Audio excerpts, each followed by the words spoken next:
Hello friends, welcome to my channel. இன்றைக்கி நம்ம அந்த வீடியோவில் எந்த படத்தோட ரிவ்யூ பார்க்க போகிறோம்னு பார்த்தீங்கன்னா, கேஎஸ் ரவிக்குமார் இயக்கத்தில் பாலையா நடித்து 2018 ரிலீஸ் ஆன ஜெயசிம்மா இந்த படத்தோட ரிவ்யூ தான் பார்க்க போகிறோம். நம்ம சேனலுக்கு புதுசாக வரவங்க மறக்காமல் சப்ஸ்கிரைப் பண்ணி பெல் பட்டனை கிளிக் பண்ணி விட்ருங்க. இப்போ வாங்க நம்ம ரிவ்யூக்குள்ளே போகலாம். இந்த படத்தோட கதையை பற்றி பார்த்தோம்னா, நம்ம பாலையா ஒரு வீட்டில் டிரைவராக வேலை பார்த்துக்கிட்டு இருக்காரு. அந்த வீட்டில் இருக்கிற ஓனர் பொண்ணுக்கு நம்ம பாலையா மேலே லவ் வந்துடுது. லவ் வந்ததுனால பாலையா அவரோட ஃப்ளாஷ்பேக்லாம் சொல்கிறாரு. நான் என் பையனை எதுக்கு தனிமையில் வச்சு வளர்க்குறேன்னு உங்களுக்கு தெரியுமா அப்படின்னு ஆரம்பித்து அவரோட ஃப்ளாஷ்பேக்லாம் சொல்லிகிட்டு இருக்காரு. ஃப்ளாஷ்பேக் ஓப்பன் பண்ணாங்கன்னா அப்படியே பாலையாவும் நயன்தாராவும் லவ் பண்ணிக்கிட்டு இருக்காங்க. நயன்தாரா அப்பா ஆன பிரகாஷ்ராஜ் எனக்கு இவனை பிடிக்கல அப்படின்னு சொன்னதுனால நம்ம நயன்தாரா என்ன பண்ணுறாங்கன்னா, வீட்டை விட்டு யாருக்கு தெரியாமல் அவங்க மெக்கானிக் செட்டில் போய் ஒளிஞ்சுக்கிறாங்க. நம்ம பாலையா அந்த நயன்தாராவை தேடி அலைஞ்சிக்கிட்டு இருக்காங்க. ஆனால் மெக்கானிக் செட்டில் இருக்குன்னு தெரிஞ்ச உடனே மெக்கானிக் செட்லேயே வேலை பார்த்த நம்ம நத்தாஷாவை கல்யாணம் பண்ணி வந்துடுறாரு. அதனால நயன்தாராவுக்கும் பாலையாவுக்கும் அந்த இடத்துல இனிமேல் என் முகத்திலே முழிக்காத, நான் அவனை உண்மையாக தான் லவ் பண்ணேன் அப்படின்னு சொல்லி நம்ம நயன்தாரா கிளம்பிடுறாங்க. இதெல்லாம் அந்த ஃப்ளாஷ்பேக்லாம் சொல்லி முடித்த உடனே, நான் முன்னாடியே சொன்ன மாதிரி பாலையா ஒரு வீட்டில் டிரைவராக வேலை பார்த்துக்கிட்டு இருக்கான்னு சொன்னேன்ல, அந்த வீட்டில் அந்த ஓனருக்கு ஒரு பெரிய ப்ராப்ளம் வந்துடுது. அதனால நம்ம பாலையா நான் தான் தப்பை பண்ணேன் அப்படின்னு ஆஜரா வராரு. ஆஜரனால அந்த வில்லையை பாலையாவை என்ன பண்ணான், நயன்தாராக்கும் பாலையாவுக்கும் உள்ள பிரச்சனை சால்வ் ஆச்சா இல்லையா, இந்த வில்லனை நம்ம பாலையா என்ன பண்ணார், இதெல்லாம் நீங்கள் படத்தை பார்த்து தெரிஞ்சுக்கோங்க. அடுத்து இந்த படத்தில் பாசிட்டிவ்னு பார்த்தோம்னா, வழக்கம் போல் நம்ம பாலையா எந்த இதை எதிர்பார்த்து போகுமோ அதெல்லாம் இந்த படத்தில் 2 மடங்காகவே இருக்குது.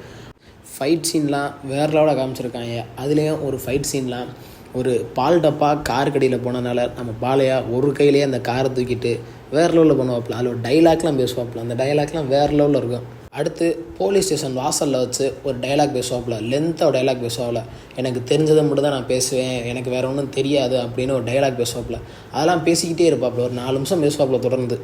ஃப்ளாஷ்பேக்கில் வர ஃபைட் சீன்லாம் வெறித்தனமாக இருக்கும். அது எதுக்கு சொல்கிறேன்னா, அவர் ஒரு புல்லட்டை ஓட்டிகிட்டு ஜம்முன்னு போயிட்டுருப்பாப்பில். அப்போ ஒரு சிக்னலில் வச்சு ஒரு பெரிய சம்பவம் பண்ணுவாப்பில். அந்த சம்பவம்லாம் யாருனாலையும் பண்ண முடியாது, நம்ம பாலையனால் மட்டும்தான் பண்ண முடியும். அடுத்து படத்தில் காமெடிலாம் நல்லாவே ஒர்க் அவுட் ஆகிருந்துச்சு. நம்ம பிரம்மானந்தம் அவர் காமெடியை பற்றி அவங்க எல்லாத்துக்குமே தெரியும். அவரோட காமெடி போர்ஷன்லாம் நல்லாவே இருந்துச்சு. அடுத்து ரொமான்ஸ் சீன்லாம் 3 ஹீரோயினோட நம்ம பாலையா வெறித்தனமாக ரொமான்ஸை காட்டியிருப்பாப்பில். அடுத்து இந்த படத்தோட நெகட்டிவ்னு பார்த்தோம்னா, சில இடத்துலலாம் பாலையா காமெடி பண்ணுறேன் அப்படின்னு ஒரு நல்லா செஞ்சு விட்டுருப்போம் நம்மளை, ஏன்டா இந்த படத்தை பார்த்தோம் அப்படின்னு சில இடத்துலலாம் பாலையா பண்ண காமெடிலாம் ரொம்ப கேவலமாக இருந்துச்சு. அடுத்து தெலுங்குலேருந்து தமிழில் டப் பண்ணனால சில சீன்லாம் இந்த டைலாக் இப்படி தான் இருக்குமா, தமிழில் தான் அப்படி இருக்கா இல்லை தெலுங்கில் அப்படி தான் இருக்குமா, அதை தான் எடுத்து வச்சுருக்காங்களா அப்படின்னு இருக்கும். ஏன்னா அவ்வளோ மோசமாக இருக்கும் அந்த டைலாக்லாம் தமிழில் கேட்கும்போது. ஏன்டா கேட்டோம், ஏன்டா அந்த படத்தை பார்த்தோம் அப்படின்னு அந்த டைலாக்லாம் வச்சுருக்காங்க படத்தில் பெருசாக கதைன்னு பார்த்தோம்னா ஒன்றும் சொல்கிற அளவுக்கு ஒன்றும் இல்லை. நான் எதுக்கு அப்படி சொல்கிறேன்னு படம் பார்க்கும்போது உங்களுக்கே தெரியும். 10 நிமிஷத்துக்கு ஒரு ஃபைட் சீன் வரும். அடுத்து அது போக ஒரு ரொமான்ஸ் பாட்டு வரும். அது போக ஃபீலிங்காக ஒரு பாட்டை போடுவாங்க. அதை போட்டு திருப்பி ஒரு ஃபைட்டை வைப்பாங்க. திருப்பி ஃபைட்டாக வச்சு இன்ட்ரோவில் போட்டு அடுத்து ஒரு ஃப்ளாஷ்பேக் வச்சு அந்த ஃப்ளாஷ்பேக்கில் இன்னொரு ஃப்ளாஷ்பேக் வச்சு அடுத்து பாலையா நயன்தாரா பேசாமல் இருக்கிறதுக்கு அதுக்கு ஒரு ஃப்ளாஷ்பேக்காக வச்சு மொத்தமாக படத்தையே இப்படி செஞ்சு வச்சுருக்காங்க. படத்தில் எமோஷன் சீன்லாம் ரொம்ப ரசிக்கும்படியாகவே இருந்துச்சு. நான் எதுக்கு அப்படி சொல்கிறேன்னு படம் பார்க்கும்போது உங்களுக்கே தெரியும். மொத்தம் 2 குழந்தை பிறக்கும் பாலையாவுக்கு. அதில் ஒரு குழந்தைய நம்ம நயன்தாராவுக்கு கொடுத்துருவார். அதனால நம்ம பாலா இன்னொரு குழந்தைய எடுத்துகிட்டு வந்துடுவார். ஆனால் ஒரு சுச்சுவேஷனில் அந்த நயன்தாரா கிட்ட கொடுத்த குழந்தை இறந்து போயிடுது. அதனால நம்ம பாலையா அவர்கிட்ட இருக்கிற குழந்தைய கொடுத்துட்டு டைலாக்லாம் பேசிட்டு வருவார். அந்த சீன்லாம் ரொம்ப ரசிக்கும்படியாகவே இருந்துச்சு. எனக்கு தெரிஞ்சு இப்போ ரீசெண்டாக வந்த படத்தில் எந்த படத்துலையுமே எமோஷன் சீன் எதுவுமே இருக்காது.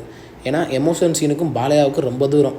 அவர் கடைசியாக நடித்த எமோஷன் படம்னு வேணால் இதை சொல்லலாம். ஏன்னா அவ்வளோ பெர்ஃபெக்டாக பண்ணியிருக்காரு. ஆனால் தேவையில்லாத இடத்துல தேவையில்லாத ஃபைட் சீனை வச்சு அந்த எமோஷன் சீனையும் தேவையில்லாமல் டேமேஜ் பண்ணிட்டார் நம்ம பாலையா. ஓவராலாக இந்த படத்தை ஒரு டைம் பார்க்கலாம். ஏன்னா படத்தில் லாஜிக்னு ஒன்றுமே இருக்காது. ஃபுல்லாக மேஜிக்காக தான் இருக்கும் படம் பூரா. நம்ம கேஎஸ் ரவிக்குமார் எப்படிப்பட்ட டேரக்டரு அப்படின்னு உங்களுக்கு முன்னாடியே தெரியும். நான் சொல்லணும்னு அவசியம் இல்லை. ஆனால் அவர் எதுக்கு இப்படி படம் எடுத்திருக்காருன்னு எனக்கு இன்னும் புரியலை. எனக்கு கதைலாம் முக்கியம் இல்லை, பாலையாவோட ஆக்ஷன் சீன் தான் நான் பார்க்க போகிறேன் அப்படின்னா இந்த படம் அவங்களுக்கு ரொம்ப பிடிச்சிருக்கும். ஆனால் இல்லை, எனக்கு கதை வேணும், ஓரளவுக்கு ஆக்ஷன் இருந்தால் பரவாயில்ல அப்படின்னா தயவு செஞ்சு இந்த படத்தை பார்த்துறாங்க. ஓவராலாக இந்த படத்துக்கு நம்ம கொடுக்குற ரேட்டிங் 10க்கு 5.5 கொடுக்கலாம். இந்த படம் ஓடிடி தளமான G5ல அவைலபிளாக இருக்குது. போர் அடித்தா ஃபேமிலியோடு உட்காந்து பாருங்கள். இந்த வீடியோ உங்களுக்கு பிடிச்சிருந்தா மறக்காமல் நம்ம டீம் சேனலை சப்ஸ்கிரைப் பண்ணி பெல் பட்டனை கிளிக் பண்ணி விட்ருங்க. தேங்க்யூ ஃபார் வாட்சிங் திஸ் வீடியோ.